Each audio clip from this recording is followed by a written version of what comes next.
Part 1 of our Kodiak adventure ended where this one begins. My niece Ariana and I are gearing up for a bear view flight. And I am grinning from ear to ear. That's Keller. He's our pilot. He's been flying since he was 17. So looking back on where the land-based aircraft take off and the Coast Guard aircraft take off, I'm feeling pretty safe. And I'm feeling pretty excited about seeing an island that I spent months working on but never really got to see. And, well, there's a lot to see. Almost right after taking off, we doubled back a little bit to check out a family of mountain goats that are living on the ridge. As we flew on, my inner weather geek came out as I explained to Ariana how mountains can dramatically change the weather. In this case, you can see how the mountains are holding moisture on one side, where it's dry on the lee side.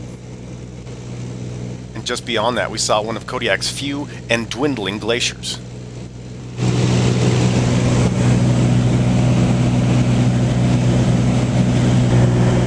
Soon the location of our landing came into view, and we spotted bears immediately from the air. Our destination is the Fraser River Fish Pass. Now, Keller tells me that just the other day, the Discovery Channel or National Geographic, one of those guys, was out visiting. Well, now the big dogs have arrived. Ariana's getting a little camera weary. Stop it.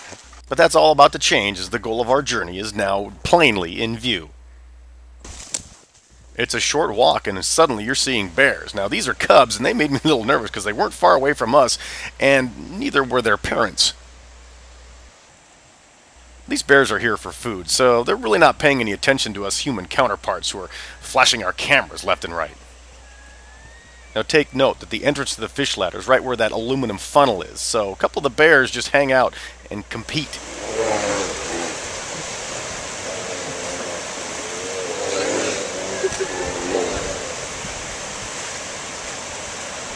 A sneaky fox came up behind us, hoping to get some of our scraps, but we noticed him just in time. And meanwhile, the cubs, well, they didn't notice us at all. Neither did their bickering mothers. A little good-natured jabbing took place off camera, so I tried to get take 2. Do that again! At first it looked like they heard what I was saying, but they got bigger fish to fry. And this guy's wondering, did someone say fish? After one last glimpse at our blissfully ignorant cubs, it's time to check out the rest of the ladder. This ladder is regulated by humans. But that doesn't stop the fish from trying to cheat a little bit. Before heading back, we take a little side trip. Keller feels like an ice cream cone. And in Larsen Bay, they make good ice cream.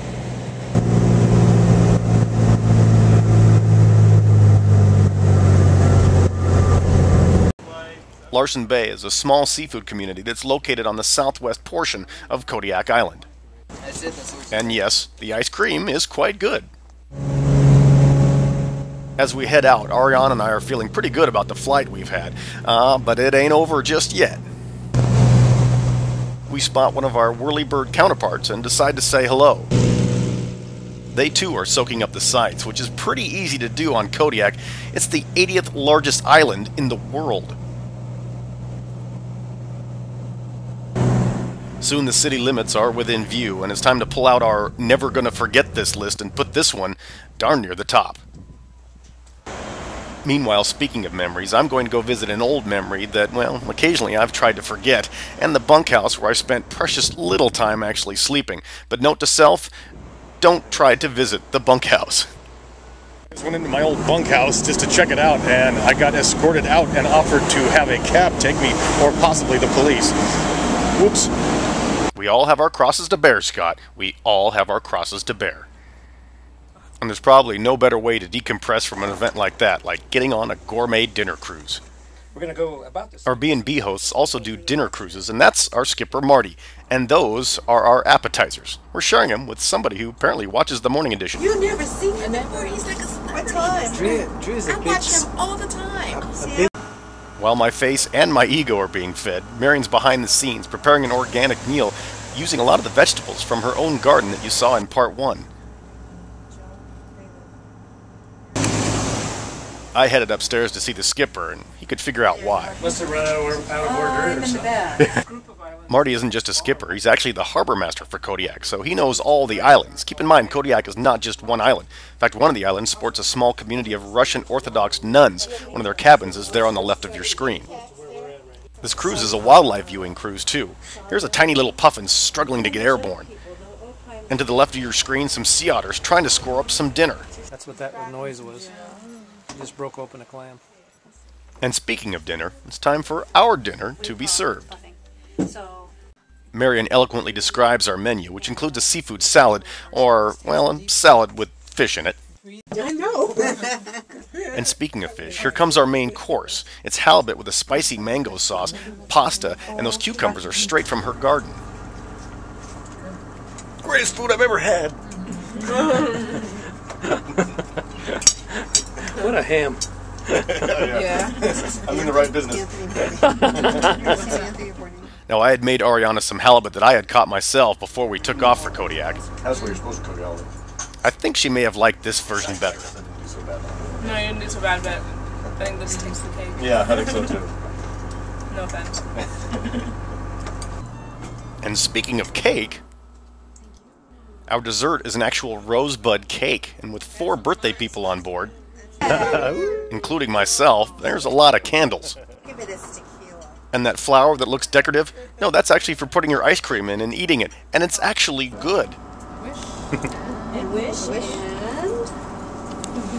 here we go. Hey. Now the trick is.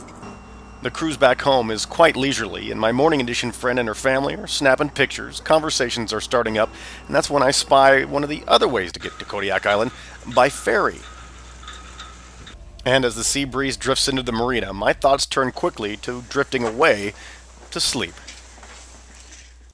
This weekend I've relived old memories and created a lot of new ones, and our era chariot awaits, so we're heading home.